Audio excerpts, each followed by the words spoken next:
से बोलो सद्गुरु कबीर साहेब की जय, संत भक्तों की जय, धर्मदास साहेब की जय, वंश 42 की जय, साहेब।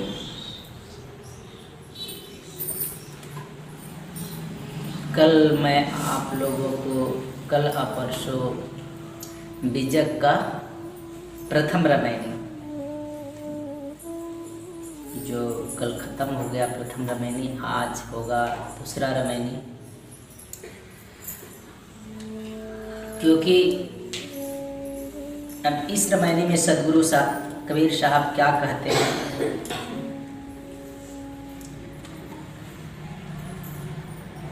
क्योंकि प्रथम और द्वितीय और तृतीय रामायणी तक जो है वो सभी सृष्टि रचना के बारे में ही बताए हैं कि कैसे कैसे सृष्टि रचना हुआ है।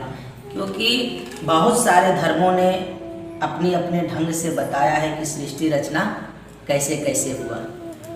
तो उसी प्रकार से सदगुरु कबीर साहब भी जो उनकी अनुभूति है, जो अपना समझ है, जो वो जानते हैं, उस हिसाब से वो भी बताते हैं।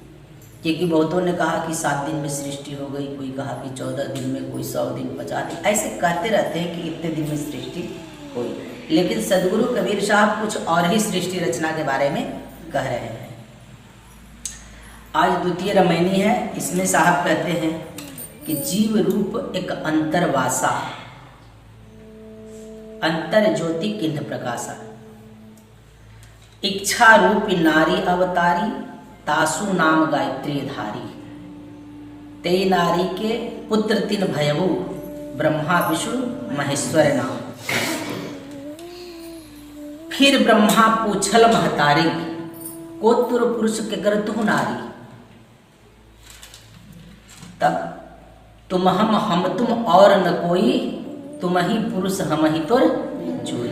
सबसे पहले तो साहब कहते हैं कि जीव रूप एक अंतर्वासा, अर्थात एक जीव रूप और एक चेतन आत्मा का स्वरूप, जीव रूप यानी आत्मा का स्वरूप।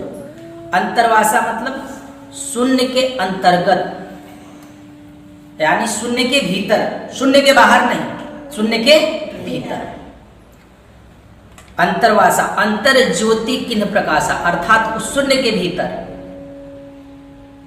उसने ओंकार संयुक्त जो प्रकाश प्रकट किया, जो ओंकार था, जो समाया था शून्य के अंतर्गत, क्योंकि शून्य में उतरा था वो, और शून्य में उतरा था तो वहां पर क्या किया, वह प्रकाश प्रकट किया।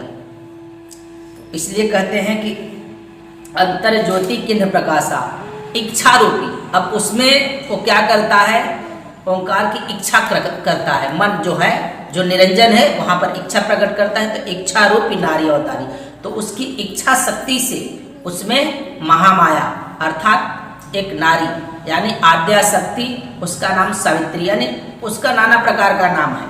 तो कहते हैं कि इच्छा रूपी नारी अवतारी, तासु नाम गायत्री धारी, तो उसका नाम गायत्री पड़ता है, तो उसका बहुत सारा नाम है। तो कहते हैं कि वहां पर वह प्रकट होती है, उत्पन्न होती है, और उसके नाम गायत्री जो पड़ता है उससे 3 पुत्र होते हैं। कौन कौन? ब्रह्मा, विष्णु और महेश। और ब्रह्मा, विष्णु, महेश्वर नाम के ये संसार में तीनों महापुरुष प्रसिद्ध हुए। ये क्या हुए? तीनों प्रसिद्ध हुए। सदगुरु कबीर साहब कहते हैं कि सृष्टि आदि के सर्वप्रथम महाचेतन सत्य पुरुष ही परमात्मा ही विद्यमान था, क्योंकि सृष्टि के आदि में कोई और विद्यमान नहीं था, न निरंजन था और ना ही आद्या थी, ना ही ये त्रिदेवा थी। सृष्टि आदि में सिर्फ सत्य पुरुष परमात्मा ही सर्वोपरि विद्यमान था, और सभी जीवात्माएं उसी के साथ एक साथ समूह के रूप में वहां पर परस्पर विद्यमान थी। उनके संग साथ, किसके साथ? परमात्मा के साथ। और परमात्मा के साथ ही इनका पूरा समूह संबंध था, किसी और से उसका संबंध नहीं था। जिस तरह की सदगुरु कबीर साहब कहते हैं कि कल और परसों भी मैं बताया कि जासे नाता आदि का बिसर गया सब ठोर। जैसे ही माया का संसर्ग हुआ तो वह परमात्मा के स्थान को भूल गया, बिसर गया सब ठोर 84 के बस परा कहे और की और आगे साहब कहते हैं कि तहां के बिछुड़े, कहाँ के? तो परमात्मा के यहाँ से बिछुड़ा। हम क्या हैं? हम सब बिछुड़ी हुई आत्मा, वहां से बिछुड़ गए हैं। तो कहते हैं वहां के बिछुड़े बहुकल्प बीते, कितना दिन बीत गया उसका कोई गिनती नहीं है। बहुकल्प बीते, भूमि परय भुला, इस जगत में मेरा जन्म हुआ तो हम भूल गए। और कहते हैं कि साधु संगत, संतों की संगति करो, गुरुओं की संगत करो, तो साधु संगत खोजी। संगत करने का मतलब नहीं कि आकर के यहाँ पर और गाय भैंसी बीमार है, ये फलाने ढिकाने लोकाचार की चर्चा नहीं। उसके यहाँ जाकर के हमें खोज करना है, किस चीज का? अपने घर का, कि आखिर यहाँ से जब हम बिछुड़ेंगे तो कहाँ जाएंगे, इसकी खोज। तो कहते साधु संगत खोज ही देखो, बहुरी उलटी समाई, मतलब जहां से तुम बिछुड़ कर आए हो फिर वहां जाने का तुम्हें रास्ता मिलेगा। कहाँ? तो संतों और गुरुओं की संगत में।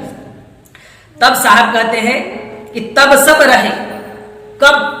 सृष्टि के आदि में सभी जीवात्माएं कहाँ थी? तो कहते हैं कि तब सब रहे पुरुष के माही। कहाँ हम सभी थे? तो सत्य पुरुष परमात्मा के पास। अभी तो नहीं है, क्योंकि उस समय में सत्य पुरुष परमात्मा के पास थे। क्योंकि आज हम सब लोग को एक कच्ची देह जो मिला है, तो ये नाश्वर विनाशी है, जगत भी नाश्वर विनाशी है, तो हमारे शरीर भी नाश्वर विनाशी है। लेकिन जीवात्मा तो नाश्वर विनाशी नहीं, ये तो नहीं ना नाश्वर विनाशी। तो कहते हैं कि तब सब रहे पुरुष के माही, जो बट वृक्ष मध्य रह छाही। तो कहते हैं कि जैसे वृक्ष के निकट में ही छाया रहती है, उसी प्रकार से वह परमात्मा के पास सभी जीवात्माएं मौजूद थी।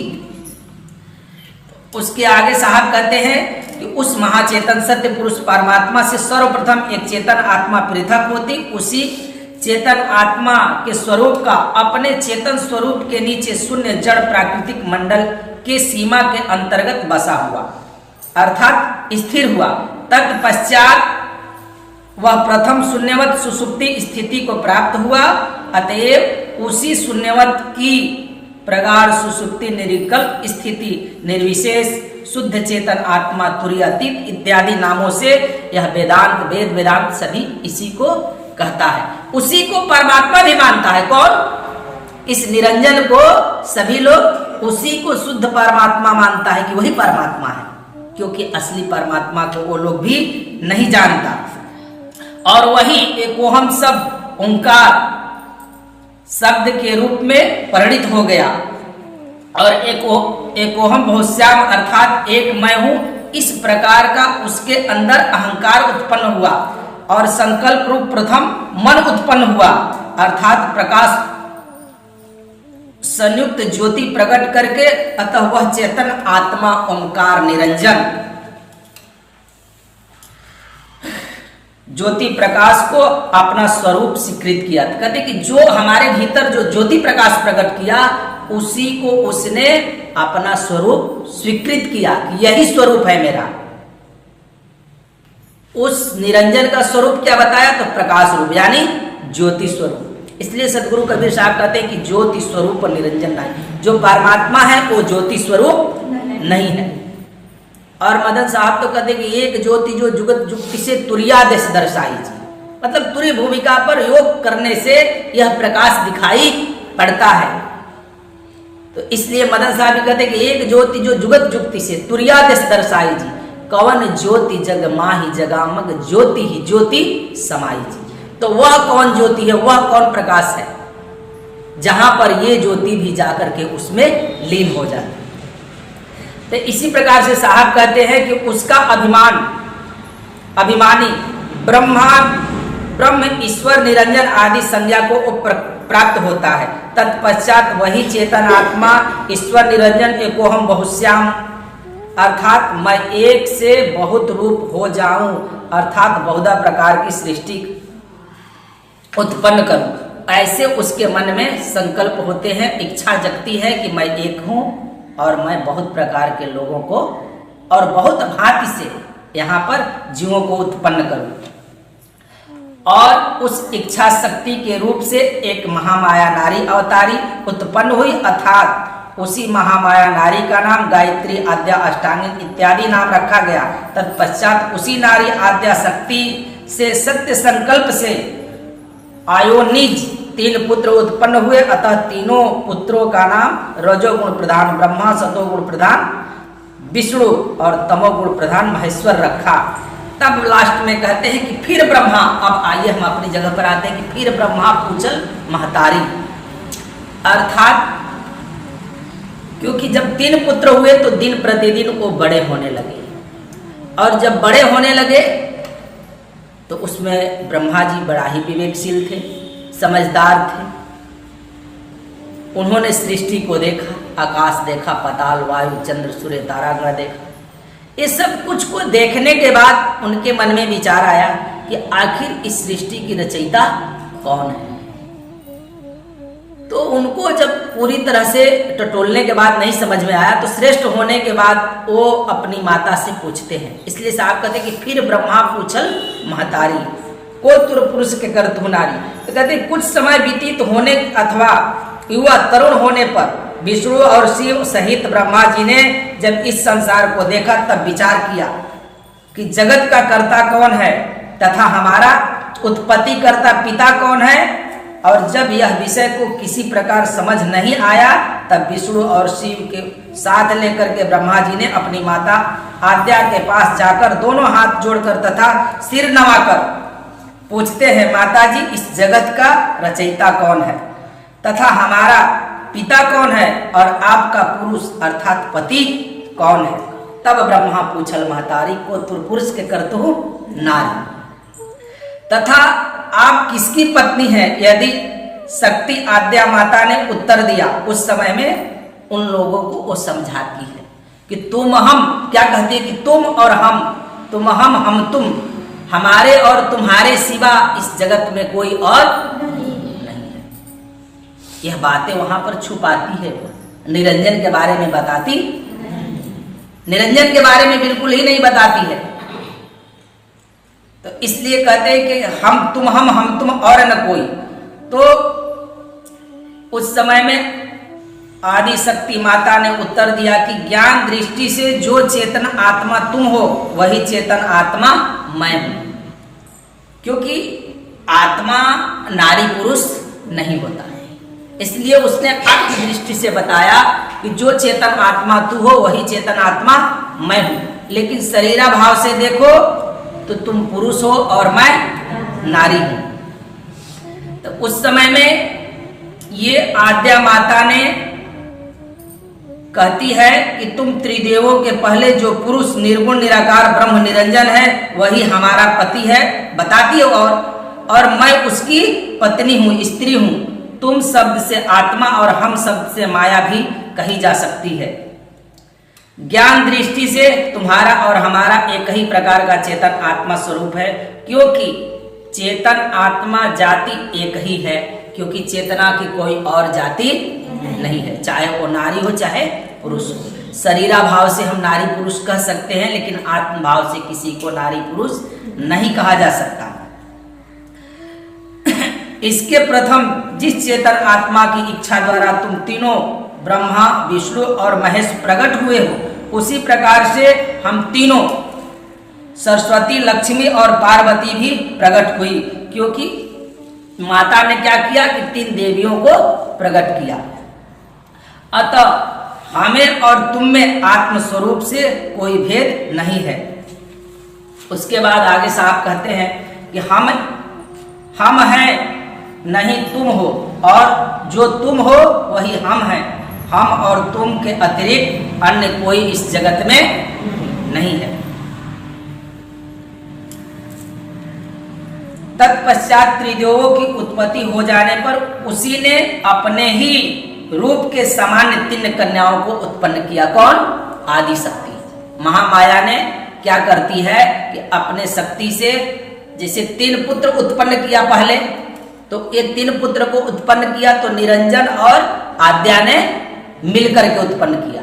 लेकिन अब ये 3 कन्याओं को ये जो आद्या शक्ति है वो अकेले ही उत्पन्न करती है, उसमें निरंजन का कोई हाथ नहीं रहता। अब ये अपने संकल्प शक्ति से उत्पन्न करती है। तो कहते कि तत्पश्चात त्रिदेवों की उत्पत्ति हो जाने पर उसी ने अपने ही रूप के समान 3 कन्याओं को उत्पन्न किया और तीनों पुत्रों को प्रदान कर दिया। और वही माता आद्या उन तीनों पुत्रों को उपदेश करती है कि ऐ पुत्र देखो, देखने में नहीं आता कि जो योग साधना द्वारा ध्यान करके ब्रह्मांड शून्य मंडल में दौड़कर ओम शब्द संयुक्त ज्योतिर्मय स्वरूप पिता निर्गुण निराकार ब्रह्म निरंजन का परिचय करके पहचान ले कि यही पिता तथा समस्त सृष्टि का रचयिता करता है। यथा सदगुरु कहते हैं कि किन्न रचित अस आदि भवानी कन्या तिन्ह किन्न उत्पानी। सबसे तो पहले कहते हैं कि पहले तुम योग साधना करके अपने पिता का अगर खबर करना है तो निर्गुण निराकार ब्रह्म का ज्योति स्वरूप है, उसका तुम दर्शन कर सकते हो।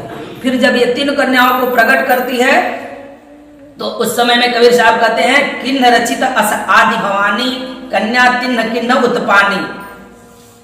एक एक बात तीनों को दिन्हा करहु भोग अस आज्ञा दिन्हा। कहें कि ले लो एक एक स्त्रियों को और तुम जा करके संसार में सुख भोगो, इसका भोग विलास करो। और तब क्या कहती है कि पार्वती शंकर कह दिन्हा ऐसी माता आज्ञा दिन्हा। सावित्री ब्रह्मा तुम लेहु लक्ष्मी आहे विष्णु कह देहु। तो कहते हैं कि सावित्री नाम की जो कन्या थी वह ब्रह्मा जी को दिया, लक्ष्मी को विष्णु को दिया और पार्वती को शंकर को दिया। तो कहते हैं कि पार्वती शंकर कह दिन्हा ऐसी माता आज्ञा दिन्हा। तिन्न जिन्न लिन्न सिर नारी, तीनों जन खुश होकर के मगन होकर के और माता के चरणों में झुकते हैं। आत्मा की इच्छा ही से सृष्टि आरंभ होता है। कहते हैं कि चेतन आत्मा के अंदर इच्छा हुआ, परमात्मा के अंदर कोई इच्छा नहीं। ये चेतन आत्मा अर्थात निरंजन ने इच्छा व्यक्त कर यह सृष्टि की रचना की। किसने? काल पुरुष निरंजन। क्योंकि उसके अंदर इच्छा जगी तब महामाया प्रकट होती है। पहले तो कोई सृष्टि नहीं था, तो वहां से जैसे ही नीचे उतरा, पृथक हुआ, अलग हुआ, अपने स्वरूप में रहा, अपने स्वरूप से नीचे गिरा, शून्य में आया, शून्य में अचेत दशा को प्राप्त हुआ, तो वहां पर इसको स्फुट शक्ति उत्पन्न हुई तो उसको इच्छा जगती है, और इच्छा जगती तो महामाया, उससे 3 पुत्र हुए।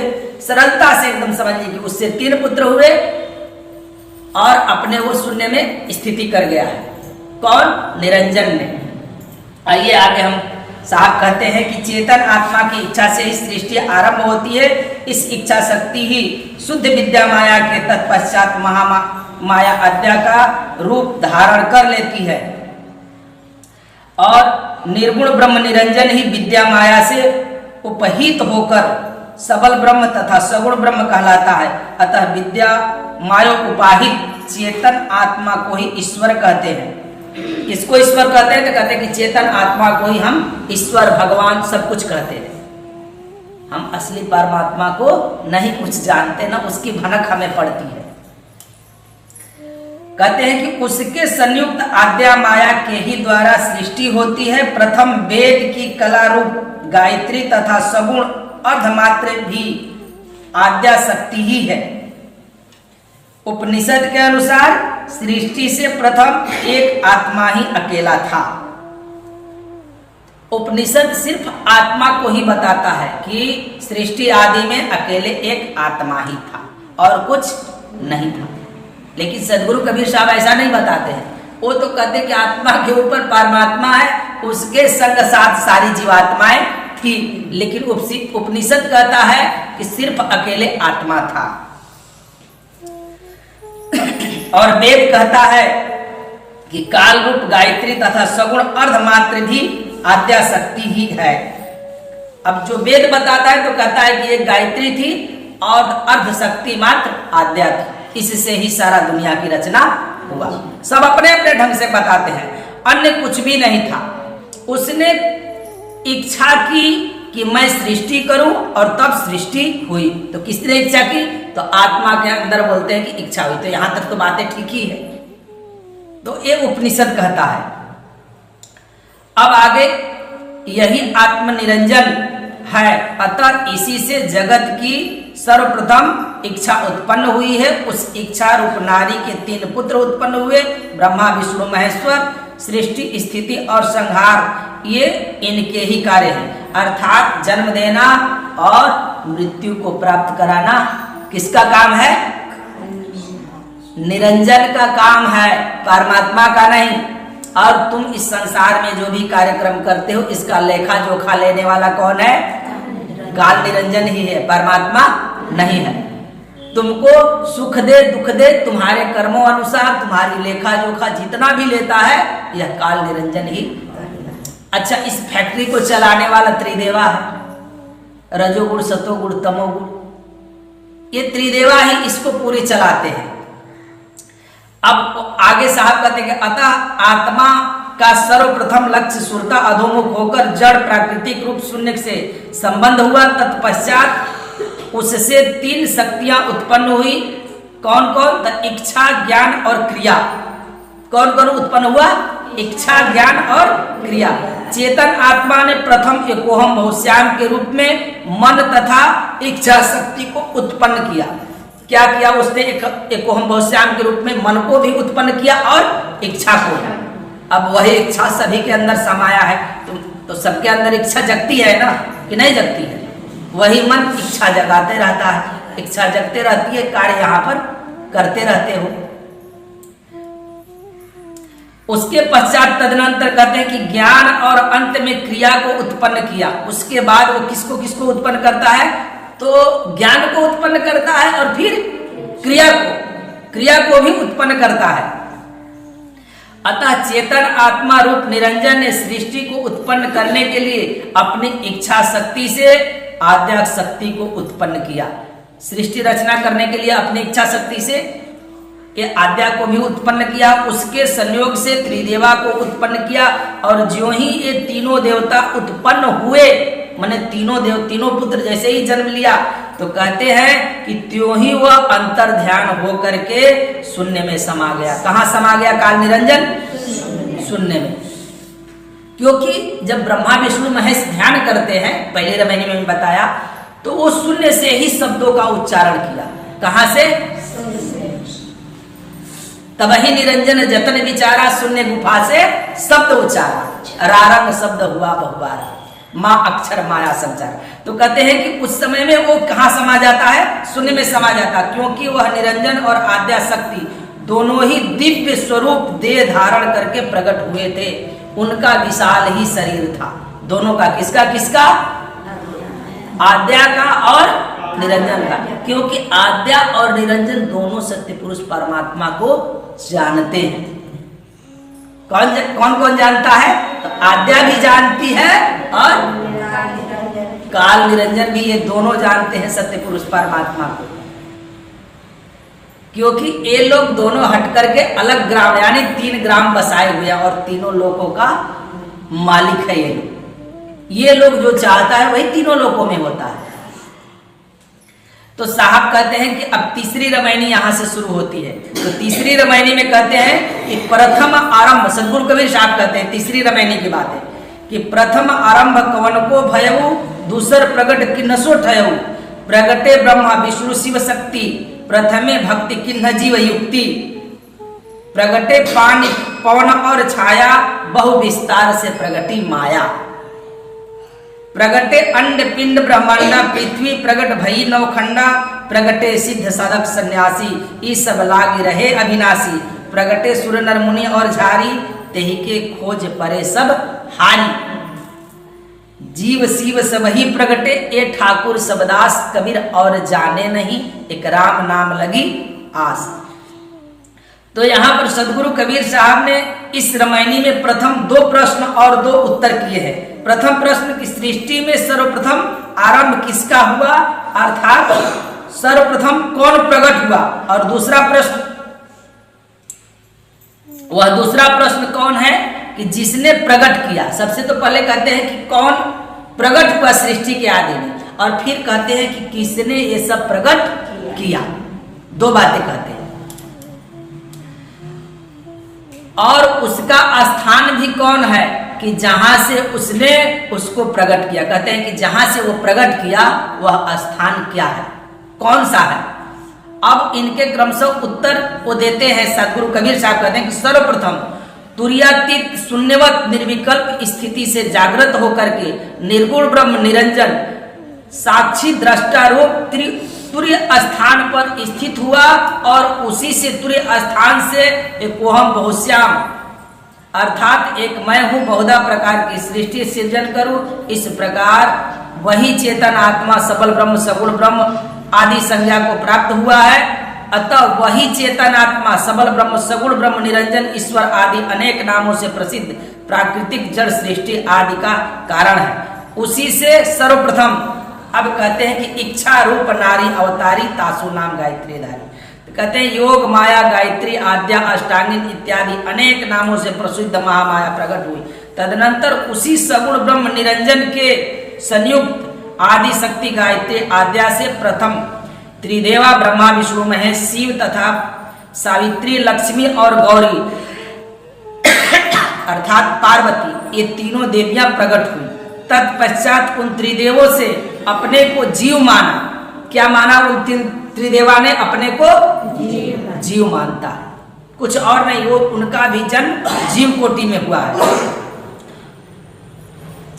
जीवात्मा भाव से अपनी माता आद्या से उपदेश लेकर के उसी की युक्ति कथनानुसार, जैसा उनकी माता ने बताई उसी के अनुसार योग समाधि द्वारा शून्य ब्रह्मांड के अंतर्गत ज्योति स्वरूप ओंकार ब्रह्म निरंजन की शक्ति की ओर ररंग सोहम ओम शब्द संयुक्त ज्योति स्वरूप निरंजन का परिचय करके यह शून्य ब्रह्मांड के अंतर्गत ही अपनी स्थिति करके रह गए। किंतु मतलब कि ये शून्य ब्रह्मांड के अंतर्गत ही रहते हैं, इसके आगे उनकी पहुंच नहीं होती।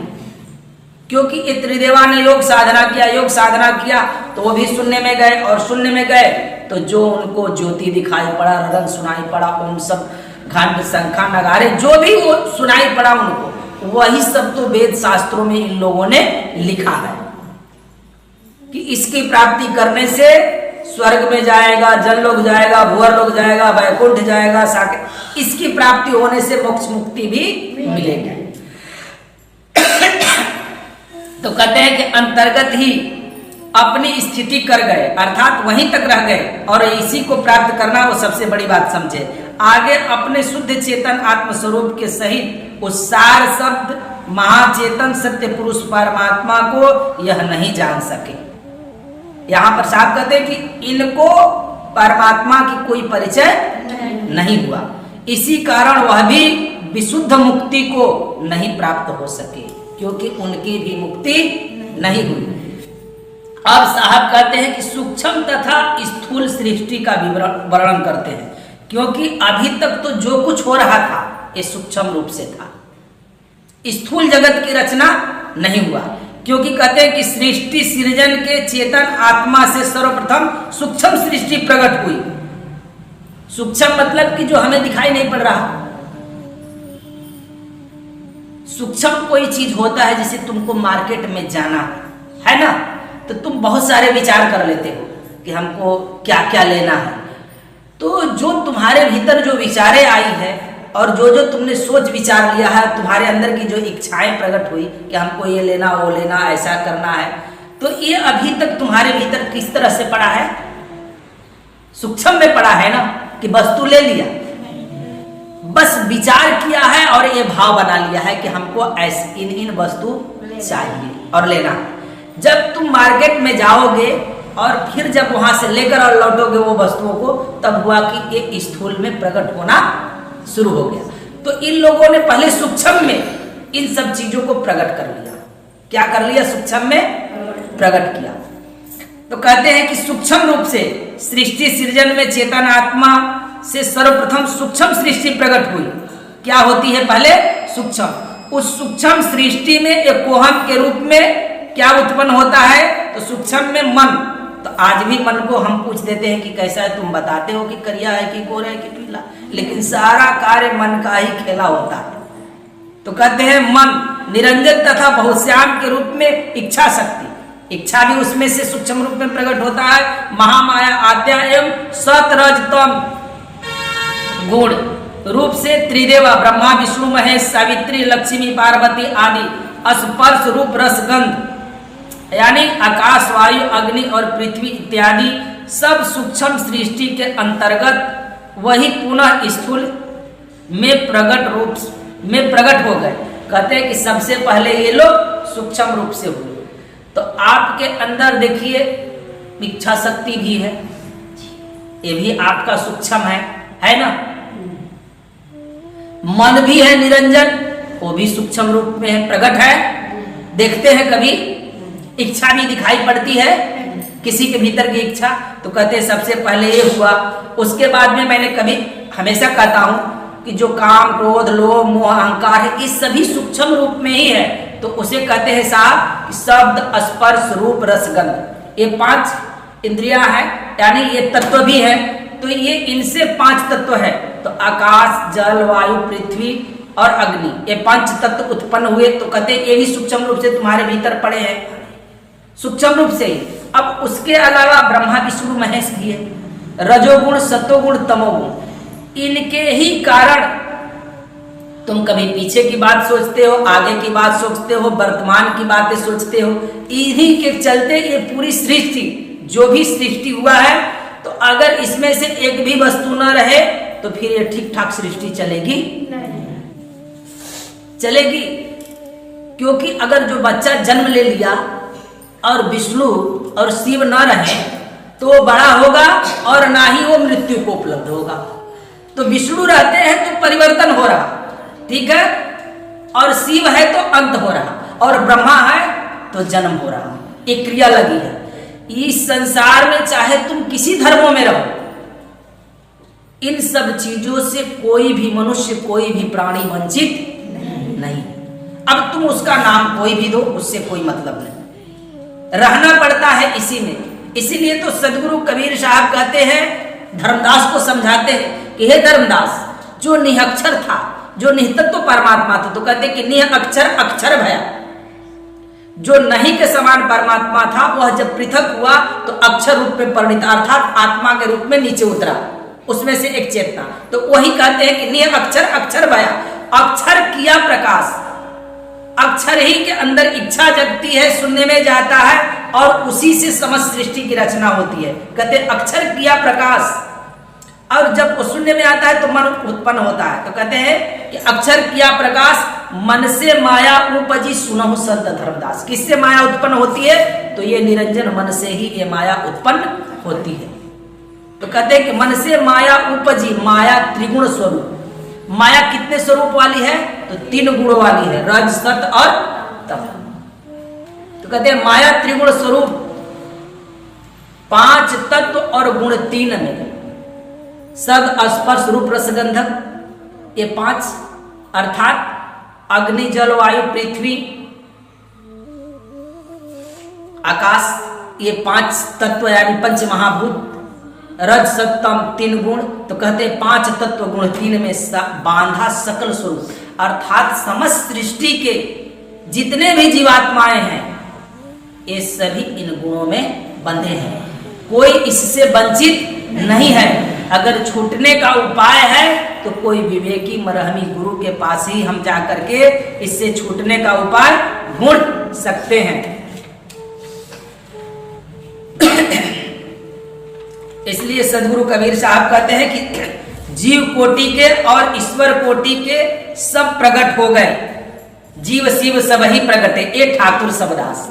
सदगुरु कबीर साहब कहते हैं कि उस समय में जब ये सब त्रिदेवा हुए और 3 स्त्रियां तीनों के मिल गई, उस समय में सभी प्रकार के सिद्ध साधक और सन्यासी सब प्रकट हुए और ये सब इस संसार का सृजन करने वाले कोई अविनाशी ईश्वर है ऐसा विचार कर उसी की खोज में लग गए। सभी जब प्रकट हुए सन्यासी ऋषि मुनि तपस्वी जो भी हुए तो वे किसके खोज में लग गए कि कोई विशेष पुरुष है सृष्टि करता, तो उसी की खोज में ये लोग जब तप योग साधना हवन जाप सभी करने लगे। इसी प्रकार सृष्टि के आदि काल में त्रिदेवा द्वारा सूर्य नर मुनि ऋषि मुनि महर्षि आदि भी सबके सब प्रकट हुए। ये भी उसी सृष्टिकर्ता ईश्वर निरंजन को खोज में हार कर थक गए और अंत में ब्रह्मांड के अंतर्गत सोहम ररंग ज्योति में ही अपनी स्थिति किए। यानी ये लोग भी ऋषि मुनि को अगर कुछ नहीं मिला, कोई परमात्मा का दर्शन नहीं हुआ, तो ये लोग भी उन्हीं ज्योति और ओम सोहम ररंग में अपनी स्थिति कर गए अपनी जीवात्मा की।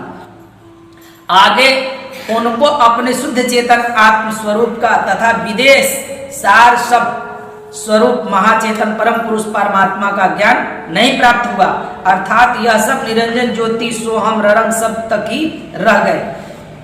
आगे सब सदगुरु कबीर साहब कहते हैं कि जीव कोटि और ईश्वर कोटि के सब प्रकट हुए, तदनंतर उनमें ईश्वर कोटि के ब्रह्मा विष्णु और महेश हुए। ईश्वर कोटि में कौन कौन आया? तो कहते हैं ब्रह्मा विष्णु महेश ठाकुर अर्थात स्वामी बने, और जीव कोटि में सिद्ध साधक सन्यासी आदि तथा सूर्य नर मुनि ऋषि मुनि इत्यादि सब उनके दास बने। क्या बने? ये सब त्रिदेवा के दास बने, क्योंकि त्रिदेवा सबका क्या हुआ? ईश्वर बन गया, भगवान बना। ये तीनों देवता सभी का भगवान बना और सूर्य नर मुनि साधक सन्यासी जो भी थे उनके दास कहलाए, उनकी भक्ति भजन में लगे रहे। सदगुरु कबीर साहब कहते हैं कि मैं अकह विदे स्वरूप सत्य नाम सार सब जो महाचेतन सत्य पुरुष परमात्मा है उसके अतिरिक्त अन्य किसी को भी सत्य पुरुष परमात्मा नहीं जानता, अर्थात नहीं मानता हूं। क्योंकि कबीर और जाने नहीं, एक राम नाम लगिया। जो ठाकुर के दास बन गए तो वो तो उनको ईश्वर मान लिए, लेकिन कहते हैं कि मैं इनको ईश्वर कभी माना नहीं। अतः मुझे तथा मेरे अनुयायी भक्त साधु संतों को तो उसी की सर्वदा के लिए निष्ठा तथा आशा अर्थात लगन रहती है, जो सर्वोपरि महाचेतन सत्य पुरुष परमात्मा है। वही सर्व आत्माओं के निरंतर रमने के कारण, क्योंकि वह रमण कर रहा है, वह प्रकाश नहीं, वो हम सोहम ररंग नहीं, यो ज्योति नहीं, वो क्या कहते हैं कि वो निरंतर ही रमण कर रहा है। कहते हैं रमने के कारण अकह विदेह सत्यनाम और सार शब्द इत्यादि भी कहा जाता है, और उसी को आदि नाम सत्यनाम भी हम कहते हैं। कहते हैं कि जिसे हम बता रहे हैं, तो कहते हैं कि ये सब वो जो रमता राम है, जो रमण कर रहा है, हम उसी की पूजा भक्ति याचना, उसी का ध्यान अनुसरण करते हैं।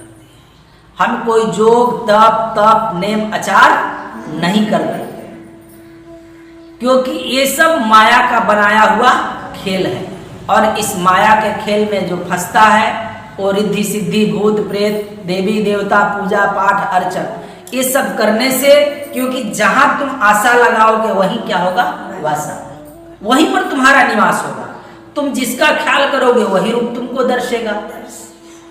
इसलिए सदगुरु कबीर साहब ने अपने अनुयायियों में, अपने शिष्य परंपराओं में वह भेद रहस्य को दिए, और अपने भक्तों को, अपने शिष्यों को, अपने साधु संतों को उन्होंने यह रास्ता बताया कि तुम यहाँ पर ध्यान कर कर वह रमता राम में अपनी स्थिति करना, किसी और में अपनी स्थिति न करना, ना ही शून्य में, ना ही प्रकाश में, ना ही रंग में, ना ही स्वयं में।